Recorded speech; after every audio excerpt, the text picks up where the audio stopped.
For student athletes, the pressure to perform is high. It starts in middle school and it can last well into a professional career. New tonight at 10, Delaney Bry talks to people working to help students get through those tough times. It doesn't matter if you are a world-class athlete who has experienced the most gratifying feeling sports can offer. Even the best deal with the worst. November 24th, Philadelphia Eagles guard and Milwaukee native Brandon Brooks left a game when he became overwhelmed by anxiety. Just as somebody pulls their hamstring and they need ice and stem, there's no difference between, a mental injury, He later tweeted that his typical routine of morning vomiting left him exhausted and he had to leave, adding he was not ashamed or embarrassed. Brooks is one of a number of professional athletes who are open and honest about their struggles with mental health. It's helping break down the stigma for student athletes in southeast Wisconsin.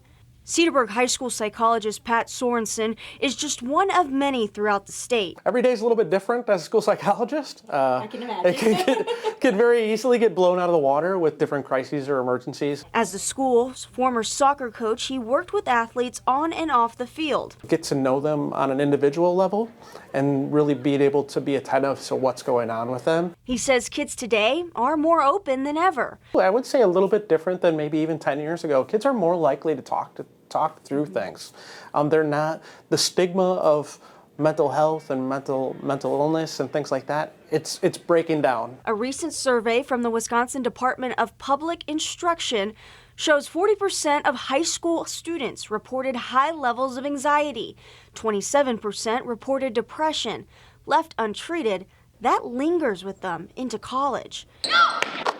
At UW-Milwaukee, sports psychologist Barbara Meyer and Senior Associate Athletics Director Kathy Litzow have made it their mission to meet the mental needs of their athletes.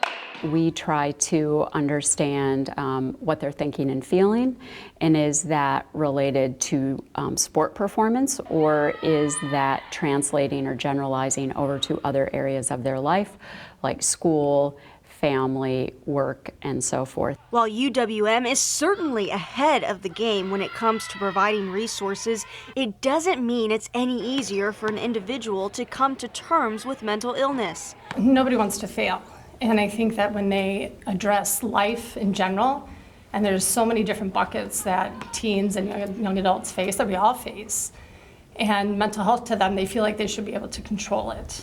And when they learn that they can't, they think they failed. Which is exactly why it's important to continue the conversation and the narrative that it's okay not to be okay. I would encourage people to take a first step. It's hard to look yourself in the mirror and say, you know what, I'm just not feeling right. Speak up, let somebody know how you're feeling, take that first step. Delaney Bry, today's TMJ4.